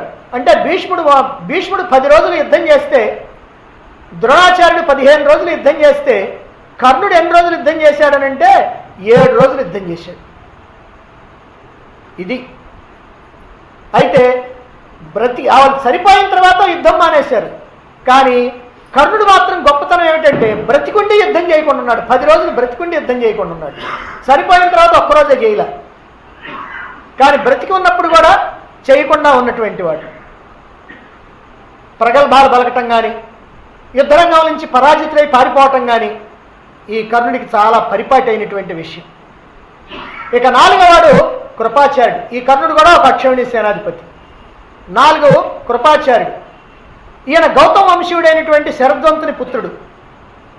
కౌరవులకి కులగురువు అయినటువంటి వాడు. కురుపాండవులకి మొట్టమొదటి ఆచార్యుడు. మహాపరాక్రమశాలి, ఒక అక్షౌహిణి సేనాధిపతి. అంతేకాకుండా దుర్యోధనుడే ప్రత్యేకంగా ఈ కృతవర్మని ఒక మాటతో ప్రశంసిస్తూ ఉన్నాడు. సమితింజయ, జయశీలుడైనటువంటి కృపాచార్యుడు అని దుర్యోధనుడి చేత ప్రశంసించబడినటువంటి వాడు ఈ కృపాచార్యుడు. ఇక 5వ వాడు అశ్వత్థామ. ఈ అశ్వత్థామ ద్రోణాచార్యుని యొక్క కుమారుడు, కృపాచార్యుని యొక్క మేనలుడు, కృపాచార్యుని యొక్క చెల్లెల కుమారుడు. అశ్వత్థామ మహాపరాక్రమశాలి, అస్త్ర విద్యావేత్త, అన్నీ ఉన్నాయి. కానీ అశ్వత్థామలో విపరీతమైనటువంటి పిరికితనం ఉంది. ప్రాణం మీద తీపి. పిరికితనం అని అంటే ఇంకేమీ లేదు, ఆయన ప్రాణం మీద తీపి ఎక్కువ. తెగించి కనుక యుద్ధం చేస్తే అర్జునుడిలాగా చేయగలడు అని అంటారు, కానీ ఎప్పుడు తెగించి యుద్ధం చేయలే. ఇతడు దుర్యోధనుడికి మిత్రుడు, మహారథుడైనటువంటి వాడు. ఇక ఇతన్ని ఎప్పుడు కూడా వ్యూహ మధ్యంలోనే ఉంచుతారు. ద్రోణాచార్యుడు 5 రోజులు యుద్ధం చేసినా ఎప్పుడు కూడా తన కుమారుడిని వ్యూహ మధ్యంలో ఉంచుతాడు. ఎందుకనంటే ఆ చుట్టూ వాళ్ళు ఎంతమంది పోయినా ఈయన మాత్రం బ్రతికే ఉంటాడు. అంటే కొడుకు చావకూడదు. ఆ కొడుకు మీద ఈయనకేమో తీపి ఎక్కువ, ఆ కొడుకేమో ప్రాణాల మీద తీపి ఎక్కువ. అందువల్ల ఎప్పుడు కూడా వ్యూహ మధ్యంలోనే ఉంచుతూ ఉంటాడు. అటువంటి వాడు ఈ అశ్వత్థామ. అయితే అవసరమైనప్పుడు ధర్మము చెప్పాడు, కానీ చిట్ట చివరిలో ఘోరాతి ఘోరమైనటువంటి అన్యాయం చేశాడు. ఆ దుర్యోధనుడు పడిపోయిన తర్వాత, తొడలు తెగి పడిపోయిన తర్వాత ఆ పాండవులందరినీ కూడా నేను సంహరిస్తానని చెప్పి మాటిచ్చి చివరికి అర్ధరాత్రి పూట అందరు నిద్రపోతా ఉంటే ఉప పాండవులు అనుకొని వాళ్ళందరినీ కూడా సంహరించేస్తాడు. అలాగనే తన తండ్రిని చంపినటువంటి దృష్టజుమ్నుని, శిఖండిని, మిగిలినటువంటి వాళ్ళని కూడా రాత్రిపూటనే అలా సంహరిస్తాడు. మిగిలినటువంటి సేనకి నిప్పు పెడతాడు. ఈ దుర్మార్గం చేసి చాలా చెడ్డ పేరు తీసుకొచ్చుకున్నాడు. చివరికి వ్యాసుడి చేత కూడా పరమ నీచంగా మాట్లాడించుకున్నాడు. అదిగో అటువంటి వాడు అశ్వత్థామ. ఇక 6వ వాడు వికర్ణుడు. న్యాయంగా చెప్పాలంటే వికర్ణుడు పెద్ద పరాక్రమశాలి మాత్రం కాదు. కానీ ఎందుకు వికర్ణుడిని చెప్పాడో దుర్యోధనుడు మనకి తెలియదు. ఇతడు దుర్యోధనుడి యొక్క తమ్ముడు. అంటే దుర్యోధనుడి యొక్క 99 మంది తమ్ముల్లో ఈ వికర్ణుడు ఒకడు. చాలామంది మహాభారతం ఏమాత్రం తెలియనటువంటి వాళ్ళు వికర్ణుడు అనే పేరుంది కనుక కర్ణుడు తమ్ముడు అని అనుకుంటారు. ఇంకో విశేషం ఏమిటంటే కర్ణుడు అనేవాడు దుర్యోధనుడు తమ్ముడు కూడా ఉన్నాడు. కర్ణుడు ఉన్నాడు, వికర్ణుడు ఉన్నాడు దుర్యోధనుడి యొక్క తమ్ముళ్ళల్లో. అయితే మిగతా వాళ్ళకి ఎవరికి పేర్లేమి తెలియవు కాబట్టి వాటిని గురించి ఏం పట్టించుకోరు. అయితే ఏమిటి వికర్ణుడిలో గొప్పతనం అంటే ఇతను మాత్రం సమరథుడు మాత్రమే. అంటే ఏదో తనతో సమానమైనటువంటి వాడితో పోరాడగలిగినటువంటి వాడే కానీ పెద్ద మహావీరుడైనటువంటి వాడు కాదు. కాకపోతే జూదంలో మాత్రం మంచి నేర్పరైనటువంటి వాడు, జూద ధర్మం తెలిసినటువంటి వాడు. దుర్యోధనుడి యొక్క సోదరుల్లో ఒక ధర్మపక్షపాతి వికర్ణుడు ఒక్కడే అనేటువంటిది చరిత్ర చెప్పినటువంటి సత్యం. ఇతని యొక్క ధర్మతత్పరత ఎప్పుడు బయటపడుతుందనంటే ద్రౌపదీదేవిని సభకి ఈడ్చుకొని వచ్చి పరాభవించినటువంటి సందర్భంలో అందరికీ కూడా స్పష్టంగా తెలుస్తుంది. ఎందుకనంటే కర్ణుడేమో దుశ్శాసనుడికి ఆదేశించాడు పాండవుల యొక్క వస్త్రాపహరణం చేయమని. దుశ్శాసనుడేమో ద్రౌపది వస్త్రాలు పట్టుకొని లాగుతూ ఉన్నాడు. సరే అలా లాగుతూ ఉంటే ఆమె శరీరం నుంచి వస్త్రాలు అలా ఉద్భవిస్తూ ఉన్నాయి. ఎందుకంటే ఆమె యొక్క పాతివ్రత్య మహిమ ఆ శరీరం నుంచి వస్త్ర రూపంలో ఆవిర్భవిస్తూ ఉన్నాయి. లాగి లాగి లాగి లాగి పడిపోయాడు దుశ్శాసనుడు. ఇలాంటి సందర్భంలో సభాసదులంతా కూడా ఆ దుశ్శాసనుడిని నిందిస్తున్నారు, శకుని నిందిస్తున్నారు. దీనికి అంతటికీ మూల కారణమైనటువంటి ధృతరాష్ట్రుడిని నిందిస్తున్నారు, ద్రౌపదీదేవిని ప్రశంసిస్తూ ఉన్నారు. అందరూ అలా ద్రౌపదీదేవిని ప్రశంసిస్తూ వీళ్ళని నిరసిస్తూ ఉంటే ఆ సమయంలో కర్ణుడు నీచాతి నీచంగా ద్రౌపదిని మాట్లాడతాడు. ఓ ద్రౌపది, నీకు 5 భర్తలు ఉన్నారు కనుక నువ్వు బంధకి అన్నాడు. బంధకి అంటే వేశ్య అని అర్థం. కాబట్టి నువ్వు ఇప్పుడు దుర్యోధనుడి యొక్క సేవకుల్లో కలిసిపో, దుర్యోధనుడి యొక్క భార్య పాద సంవాహనం చేయి, అంటే వాళ్ళ కాళ్ళు ఒత్తు. ఓ దుశ్శాసన, ఈమెని సేవకులు ఉండేటువంటి దాసీలు ఉండేటువంటి ప్రదేశానికి చేర్చు అని ఇలా నోటికొచ్చినట్టు మాట్లాడాడు. ఇవన్నీ మాట్లాడతాం కాక మరొకటి మాట్లాడాడు. ఓ ద్రౌపది, నీకు 5 భర్తలు ఉన్నప్పటికీ కూడా ఏం ప్రయోజనం లేకుండా పోయింది. నీ భర్తలు నీకు ఇప్పుడు ఏమీ సహాయం చేయలేరు. అందుకని జూదంలో ఆలిని వడ్డి ఓటు పడినటువంటి 6వ వాణ్ణి నువ్వు భర్తగా ఎంచుకో అని ద్రౌపదితో చెప్పి దుర్యోధనుడి వైపుకు చూచి కనుసైగ చేస్తాడు. ఎప్పుడైతే కర్ణుడు కనుసైగ చేశాడో ఆ దుర్యోధనుడు తన ఎడమ తొడ మీద ఉన్నటువంటి వస్త్రాన్ని తొలగించి అలా తొడ మీద కూర్చోటానికి రమ్మని అలా సైగ చేస్తాడు. ఎప్పుడైతే ఆ సైగను చూచాడో భీమసేనుడు ఆగ్రహోదగ్రుడై, ఇదిగో నువ్వు ఈనాడు ద్రౌపదికి తొడలు చూపించావు కదా, రాబోయేటువంటి యుద్ధంలో నీ తొడలు విరగబట్టి నిన్ను గనక భగ్న హృదయాన్ని కనుక చేయకపోయినట్లయితే నేను పితృపితామహుల యొక్క గతులకి తప్పినటువంటి వాడిని అవుతాను అని చెప్పి ఆయన బ్రహ్మాండమైనటువంటి శపథం చేస్తాడు. ఏమిటయ్యా కర్ణుడు చేసినటువంటి బ్రహ్మాండమైనటువంటి మేలు కౌరవులకనంటే, దుర్యోధనుడికేమో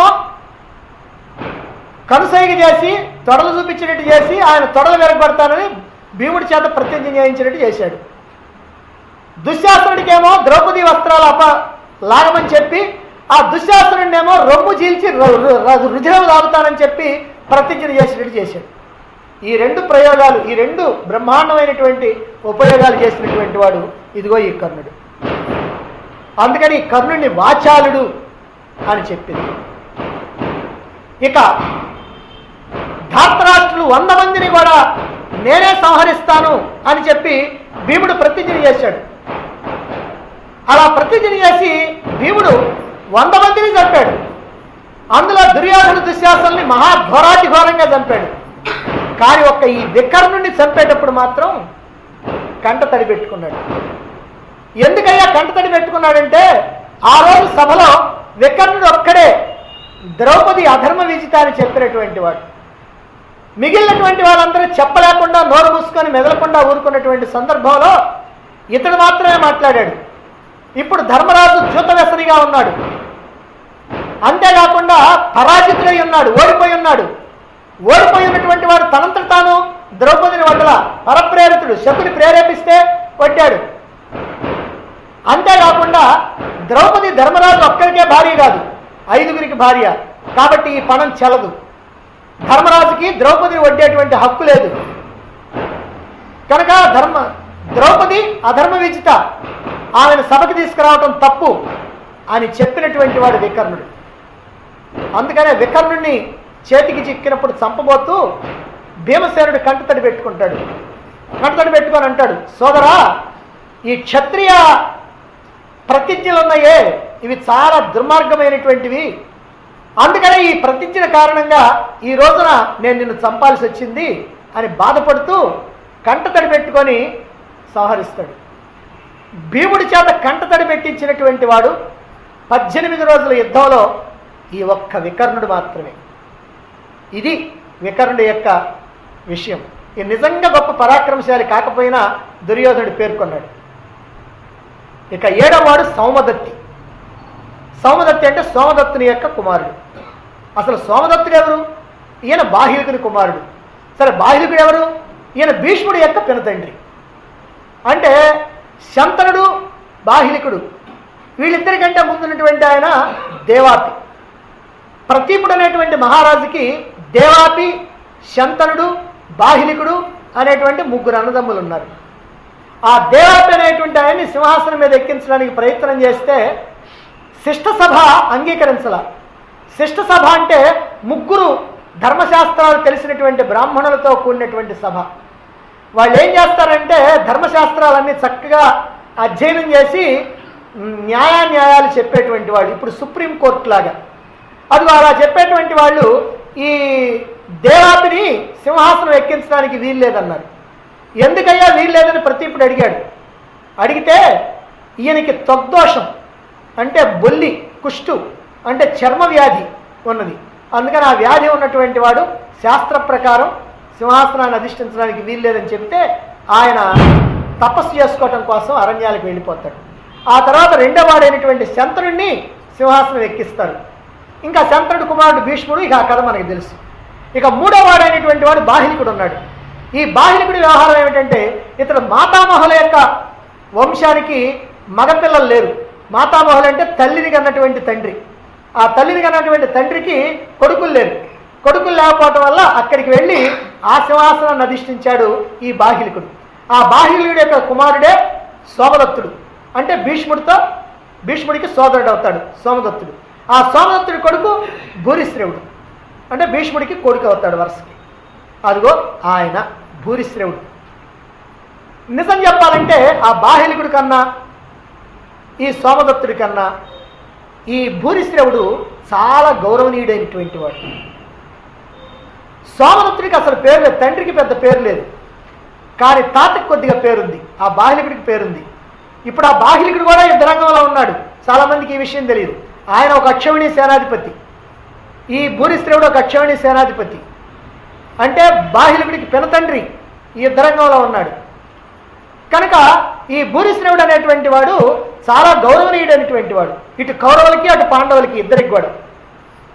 ఇతన్నే సౌమదత్తి అంటారు. ఇక పరాక్రమంలో ఇతడు అతిరథుడు. అతిరథుడు అంటే ఎంతమంది మహావీరులైనా ఎదిరించగలిగినటువంటి వీరాధి వీరుడైనటువంటి వాడు. అంటే ఆ పాండవుల వైపున సాత్వికతో ఇటువైపున కృతవర్మతో సమానమైనటువంటి వీరుడు అనమాట. కురు పాండవులందరికీ కూడా గౌరవనీయుడైనటువంటి వాడు, తండ్రి లాంటి వాడు. ఈయన యొక్క విశేషం ఏమిటంటే 14వ రోజు యుద్ధంలో, అంటే 14వ రోజు సైంధవుణ్ణి ఎలాగైనా సరే రక్షించాలి అని చెప్పి ద్రోణాచార్యుడు అద్భుతమైనటువంటి వ్యూహాన్ని రచించాడు. ఆ వ్యూహంలోకి ముందుగా అర్జునుడు ప్రవేశిస్తాడు. అర్జునుడు ప్రవేశించిన తర్వాత దాదాపుగా 7-8 గంటల తర్వాత ఈ అర్జునుడి యొక్క వ్యవహారం ఏమీ తెలియటం లేదని చెప్పి భయంతో సాత్వికని పంపిస్తాడు ధర్మరాజు. నువ్వు వెళ్ళి అర్జునుడు ఉన్నాడో లేడో ఏమయ్యాడో, ఆ శ్రీకృష్ణుడి యొక్క పాంచజన్యం వినపడుతుంది కానీ అర్జునుడి యొక్క దేవదత్త శంఖధ్వని వినపడతలేదు, కాబట్టి నువ్వు వెళ్ళమని అంటాడు. అప్పుడు వస్తాడు సాత్వికి. అయితే ఇప్పటి వరకు కూడా అక్కడ ద్రోణాచార్యుడితో తీవ్రమైనటువంటి యుద్ధం చేస్తూ ధర్మరాజును రక్షిస్తూ ఉన్నాడు సాత్వికి. ఇప్పుడు యుద్ధరంగంలోకి వచ్చాడు. అలా యుద్ధరంగంలోకి వచ్చి ఎదురైనటువంటి అనేక మంది వీరుల్ని, కృతవర్మతో సహా అనేక మంది వీరుల్ని జయించుకుంటూ వచ్చాడు. అల్లంత దూరంలో అర్జునుడు ఉన్నాడు, చూచాడు. అప్పుడు ఎదురుపడ్డాడు భూరిశ్రవుడు. ఈ భూరిశ్రవుడికి సాత్యకి తీవ్రమైనటువంటి యుద్ధం జరిగింది. ఈ తీవ్రమైనటువంటి యుద్ధంలో భూరిశ్రవుడు ఒక సందర్భంలో సాత్వికని కింద పడేసి కత్తెత్తి శిరస్సు ఖండించబోతున్నాడు. అల్లంత దూరంలో ఉన్నటువంటి శ్రీకృష్ణుడు ఇది గమనించాడు. గమనించి అప్పటికే ఎవరో ఒక వీరుడి మీద ఎక్కుపెట్టినటువంటి బాణం అర్జునుడు ఎక్కుపెట్టాడు. అర్జున, ఈ బాణాన్ని అదిగో అటు ప్రయోగించమన్నాడు. వెంటనే అటు ప్రయోగించి ఆ ఎత్తినటువంటి చేతితో సహా ఖండించేశాడు అర్జునుడు. దాంతో ఆ చెయ్యి తెగిపోయి పడిపోయాడు. ఆ పడిపోయిన తర్వాత అందరూ కూడా వద్దు అని అంటున్నప్పటికీ కూడా వినకుండా ఈ కింద పడ్డటువంటి సాక్షికి లేచి అతన్ని కత్తితో శిరస్సు నరికేసి ఈ భూరిశ్రవుడికి కాలుతో తంతాడు. ఎందుకంటే అందరూ గౌరవించేటువంటి వ్యక్తి కనుక వద్దని అడ్డం పడ్డారు. అడ్డం పడ్డప్పటికి కూడా ఊరుకోవాలి. అయితే అంతా అయిపోయిన తర్వాత సాత్వికని అందరూ కూడా నిందిస్తూ ఉంటే అప్పుడు చెబుతాడు సాత్వికి, దీనికి ఇంకో పూర్వకథ ఉంది. అదేమిటంటే సాత్వికి తండ్రి సిని, ఇదిగో ఈ భూరిశ్రవుడి తండ్రి సోమదత్తుడు. ఈ సోమదత్తుడికి సిరికి అంతకుముందు ఒకసారి యుద్ధం జరిగింది. ఆ యుద్ధం జరిగినప్పుడు ఈ సోమదత్తుడు ఆ సిరిని కింద పడేసి కాలుతో తంతాడు. కాలుతో తన్నినప్పుడు అప్పుడు ఆ సిరి ఒక మాట అంటాడు, నేను ఎప్పటికైనా సరే మళ్ళీ యుద్ధంలో నిన్ను కింద పడేసి మళ్ళీ నిన్ను నా పాదంతో తంతా. ఒకవేళ అది కనుక నేను చేయకపోతే నా పుత్రుడు ఆ పని చేస్తాడు, నీ కొడుకునైనా సరే అని చెప్పి ఒక మాట అంటాడు. అదిగో ఆ మాట కోసం అని చెప్పి ఇప్పుడు ఇదిగో నేను ఇలా చేశాను అని చెప్పి సాక్షికి అంటాడు. సరే, దాంతో అయిపోతుంది. ఇది ఈ భూరిశ్రవుడి యొక్క గాథ అన్నమాట. ఇలా అక్షౌహిణి సేనాధిపతి అయినటువంటి వాడే ఈ భూరిశ్రవుడు కూడా మహావీరుడైనటువంటి వాడు, అతిరథుడైనటువంటి వాడు. ఇలా మొత్తం కూడా 7గురిని ఇంతవరకు చెప్పడం జరిగింది. అయితే ఇక్కడ 7గురిని చెప్పడమే జరిగింది కానీ మనకి తెలియకుండానే ఇంకొకళ్ళ గురించి కూడా చెప్పడం జరిగింది. అదేమిటంటే ఈ శ్లోకంలో ఉన్నటువంటి పదంలో కొన్ని పూర్వపు భగవద్గీత గ్రంథాల్లో కాస్త పాట భేదం ఉంది. ఏమిటా పాట భేదం అంటే సౌమదత్తి తథైవచ అని ఇప్పుడు మనం చదువుకున్నాం. కానీ సౌమదత్తి జయద్రథ అనేటువంటిది పూర్వకాలంలో ఉన్నటువంటి కొన్ని గ్రంథాల్లో ఈ మాట ఉంది, సౌమదత్తిర్ జయద్రథ అని. అంటే 8వ వాడిని కూడా గురించి కూడా చెప్పాడని. ఎవరా 8వ వాడు అంటే జయద్రథుడు. జయద్రథుడు అంటే సింధు దేశపు రాజు జయద్రథుడు. అతన్నే సైంధవుడు అంటారు. సింధు దేశపు రాజు కనుక సైంధవుడు అంటారు. ఇతడు దుర్యోధనుడి యొక్క చెల్లెలుంది. అంటే 100 మంది కొడుకులు కాకుండా ఒక కూతురు కూడా పుట్టింది. ఆయన పిండాన్ని 100 ముక్కలు చేస్తున్నాడు వ్యాసుడు, గాంధారికి పుట్టినటువంటి ఈ పిండాన్ని చేస్తా ఉండేటప్పటికీ గాంధారికి మనసులో ఒక ఆలోచన వచ్చింది. ఎందుకంటే 100 మంది కొడుకులున్నా కూతురు లేకపోతే ఏం బాగుంటుంది అని కాస్త మొక్క చెవులో వేసింది. సరే అట్లయితే ఇందులోనే వస్తుందిలే కూతురు కూడా అని చెప్పి 101 చేశాడు. చేస్తే ఆ 101 దుస్సల. పాపం పేర్లు కూడా ఇట్టే పెట్టారు. అందుకనే వ్యాసుడు పేర్లు పెట్టడం వల్ల చాలా గొప్పవాడు. దుర్యోధనుడు, దుశ్శాసనుడు, దుస్సహుడు, దుర్విముఖుడు, దుస్ససేనుడు, దుస్సాహుడు, దుర్విముఖుడు, అందరూ దూలే. చివరికి ఆరామ పెడితే దుస్సల అని పెట్టారు. ఈ దుస్సల్ని చేశారు ఈ సైంధవుడికి, ఈ జయద్రథుడికి. మరి అందువల్ల దుర్యోధనుడికి బావమర్ది అవుతాడు. అంటే పాండవులకి కూడా అతడు బావమర్ది అవుతాడు. మరి అక్షౌహిణి సేనాధిపతి అయినటువంటి వాడు వరుసకి సోదరైనటువంటి పాండవ ధర్మపత్రి ద్రౌపదిని అరణ్యాల్లో ఉన్నప్పుడు 12వ సంవత్సరంలో చూచి చెరబట్టబోయినటువంటి నీచుడు ఈ సైంధవుడు. ఇతడి కోసమే 14వ రోజున ద్రోణాచార్యుడు అపూర్వమైనటువంటి ఆశ్చర్యకరమైనటువంటి ఇతరులకి అసాధ్యమైనటువంటి వ్యూహాన్ని రచించాల్సి వచ్చింది. అర్జున్ని బారిన పడకుండా ఇతన్ని రక్షించడానికి ద్రోణాచార్యుడు తన సర్వశక్తుల్ని ధారపోశాడు ఆ 14వ రోజు. కానీ దైవశక్తి ముందు మానవ శక్తి అల్పమైందని రుజువైంది. మానవుడు కేవలం ప్రయత్నం చేయగలడే కానీ ఆ ఫలితాలను నిర్ణయించేటువంటి వాడు దైవం. అందువల్ల దైవశక్తి ముందు మానవ శక్తి చాలదనేటువంటిది ఆ రోజున రుజువైంది. దానితో ద్రోణాచార్యుడు కూడా నిస్పృహ చెందాడు. చిత్రమైనటువంటి రీతిలో మరణించాడు ఈ సైంధవుడు. ఇతడు మరణించడమే కాదు, వీడితో పాటుగా వీడి తండ్రి కూడా. ఎందుకంటే వీడి తలకాయని ఎవరైతే కింద పడేస్తారో వాడు తలకాయ పగిలి చచ్చిపోతాడని వాడు శాపం పెడతాడు తండ్రి. అందుకని ఈ తలకాయ తీసుకెళ్ళి అదిగో వాడి తండ్రి ఒళ్ళో పడేస్తాడు అర్జునుడు. పడంగానే వాడు పైకి లేస్తాడు, ఆ తలకాయ కాస్త కింద పడుద్ది. వాడి చేతుల నుంచి పడ్డది కాబట్టి అందుకని వాడు తల పగిలిచి వస్తాడు. ఆ తండ్రి అయినటువంటి వాడు వృద్ధక్షత్రుడు, అక్కడ సమంత పంచకంలో తపస్సు చేసుకుంటా ఉన్నటువంటి వాడు. ఇదిగో ఇది సైంధవుడి యొక్క కథ.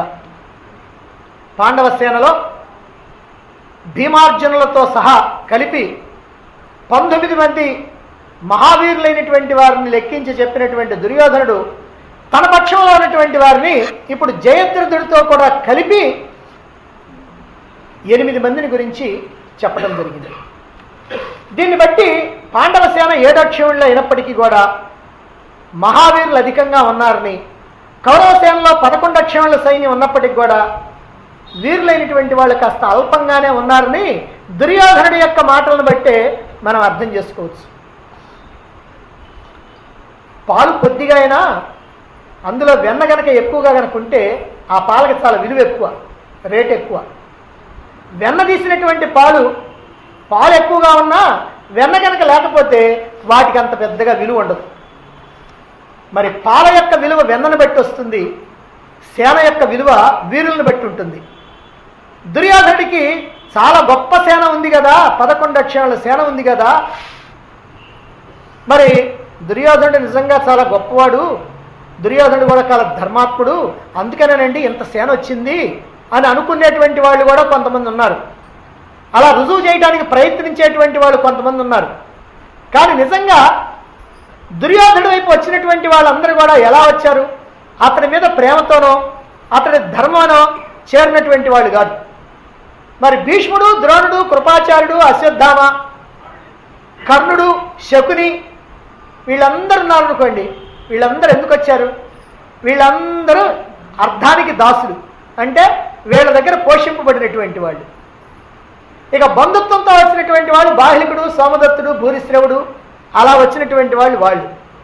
ఇక పాండవ దిగ్విజయంలో పాండవుల చేత ఓడించబడినటువంటి వాళ్ళు ఆ పాండవుల మీద కక్ష తీర్చుకోవాలి అని మనస్సులో భావించి ఆ అవకాశం ఎప్పుడొస్తుందా అని ఎదురు చూచి ఇదిగో ఇప్పుడు దుర్యోధనుడి వైపుకి వచ్చినటువంటి వాళ్ళు కొంతమంది. ఇక శ్రీకృష్ణుడి మీద ద్వేషంతో, అంటే కృష్ణుడితో ద్వేషం కలిగినటువంటి వాళ్ళు కొంతమంది ఉన్నారు. ప్రధానంగా నరకాసురుడు ఉన్నాడు. ఎందుకంటే ఈ నరకాసురుడు ప్రాగ్జ్యోతిష పురాధీశ్వరుడు అయినటువంటి నరకాసురుడు శ్రీకృష్ణుడు అతన్ని సంహరించడం జరిగింది కనుక ఆ నరకాసురుడు కుమారుడైనటువంటి భగదత్తుడు ఆ శ్రీకృష్ణుడి మీద ద్వేషంతో దుర్యోధనుడి వైపుకి చేరాడు. అలాగనే పాండవుల యొక్క పినతల్లి మిత్రవింద, ఆ మిత్రవింద యొక్క కుమారులు విందానువిందులు ఉన్నారు. వాళ్ళిద్దరు కూడా శ్రీకృష్ణుడి మీద ద్వేషంతో దుర్యోధనుడి వైపుకి వస్తారు. వాళ్ళకేం ద్వేషం అంటే అదిగో ఒక వాళ్ళ కుమార్తె ఉంది. ఆ కుమార్తెని శ్రీకృష్ణుడు ఆ స్వయంవరంలో ఎత్తుకొని వస్తాడు. అందుకని వాళ్ళకు కోపం. కాబట్టి ఆ కోపంతో వాళ్ళు కాస్త దుర్యోధనుడి వైపుకి వస్తారు. ఇక మోసం చేస్తే శల్యుడు వచ్చాడు. నిజంగా పాండవులకు పోవడం కోసం వచ్చినటువంటి శల్యుడు ఇదిగో మోసం చేసి తమ పక్షానికి రప్పించుకున్నాడు దుర్యోధనుడు. ఇక దుర్యోధనుడు అధికారంలో ఉన్నాడు కాబట్టి ఆయన అధికారానికి భయపడి చేరినటువంటి వాళ్ళు కొంతమంది. ఇలా రకరకాలైనటువంటి కారణాలతో దుర్యోధనుడికి 11 అక్షౌహిణుల సైన్యం చేరింది. ఆయన అధికారంలో ఉన్నాడు కాబట్టి ఆయనకు కొంత సైన్యం ఉంది. కానీ పాండవుల వైపునకు వచ్చినప్పటికల్లా వాళ్ళకి అధికారం లేదు, వాళ్ళకి సైన్యం లేదు. వాళ్ళ సైన్యం కూడా ఇక్కడే ఉంది. ఇక రెండవది శ్రీకృష్ణుడేమో ఈ సైన్యాన్ని పంపించకుండా ఆయనేమో నేను ఒక్కడనే వస్తానన్నాడు. అలాగనూ పోయింది. ఇక కాకపోగా ఏమిటంటే వీళ్ళకి అదిగో ద్రుపదుడు ప్రధానమైనటువంటి వాడు. అలాగనే జరాసంధుడు కుమారుడైనటువంటి సహదేవుడు, శిశుపాలుని కుమారుడైనటువంటి దృష్టకేతువు, ఇదిగో వీళ్ళు ప్రధానంగా ఉన్నటువంటి వాడు. అందుకే 7 అక్షరాల సేన పాండవులకు కూడింది. అయితే పాండవ పక్షం వైపు వచ్చినటువంటి వాళ్ళందరూ కూడా ధర్మం మీద ఉన్నటువంటి ప్రీతితోటి, ధర్మరాజు మీద ఉన్నటువంటి ప్రీతితోటి వచ్చారు. సరే, ఇక్కడ ఒక ముఖ్య విశేషం కూడా దాగి ఉంది. నేను చెప్పుకున్నటువంటి 3 శ్లోకాలు, ఈరోజు చెప్పుకున్నటువంటి ఈ శ్లోకం, అంటే కౌరవుల గురించి చెప్పినటువంటి ఈ శ్లోకం, పాండవుల గురించి చెప్పినటువంటి ఆ 3 శ్లోకాలు ఏమిటి ఇక్కడ విశేషం అని అంటే, 3 శ్లోకాల్లో పాండవ వీరుల గురించి చెప్పాడు, ఒక్క శ్లోకంలో తన పక్షంలో ఉన్నటువంటి వీరుల గురించి చెప్పాడు. ఈ భగవద్గీతలోనే 16వ అధ్యాయం ఉంది. 16వ అధ్యాయం దైవాసుర సంపద్ విభాగ యోగం అని. ఈ దైవాసుర సంపద్ విభాగ యోగంలో దైవీ సంపదను గురించి 3 శ్లోకాల్లో చెప్పారు, ఆసురీ సంపదను గురించి ఒక్క శ్లోకంలో చెప్పారు. అంటే 3 శ్లోకాల్లో దైవీ సంపద, ఒక్క శ్లోకంలో ఆసురీ సంపద. ఇక్కడ 3 శ్లోకాల్లో పాండవ వీరులు, ఒక్క శ్లోకంలో కౌరవ వీరులు. దీన్ని రెండింటినీ కనుక దగ్గరికి చేరిస్తే పాండవులదేమో దైవీ సంపదని, కౌరవులదేమో ఆసురీ సంపదని, ఇది ఒక చమత్కారం. కాబట్టి ఇలా దీంట్లో నుంచి మనం అర్థం చేసుకోవచ్చు. అంటే ఇది ఒక రకమైనటువంటి స్వారస్యం అన్నమాట, ఒక రకమైనటువంటి భావన. ఈ ప్రకారంగా తన సేనలో ఉన్నటువంటి వీరుల్ని పేర్కొన్నటువంటి దుర్యోధనుడు ఇంకా ఆ తర్వాత ఏమంటున్నాడో మనం రేపు చెప్పుకుందాం.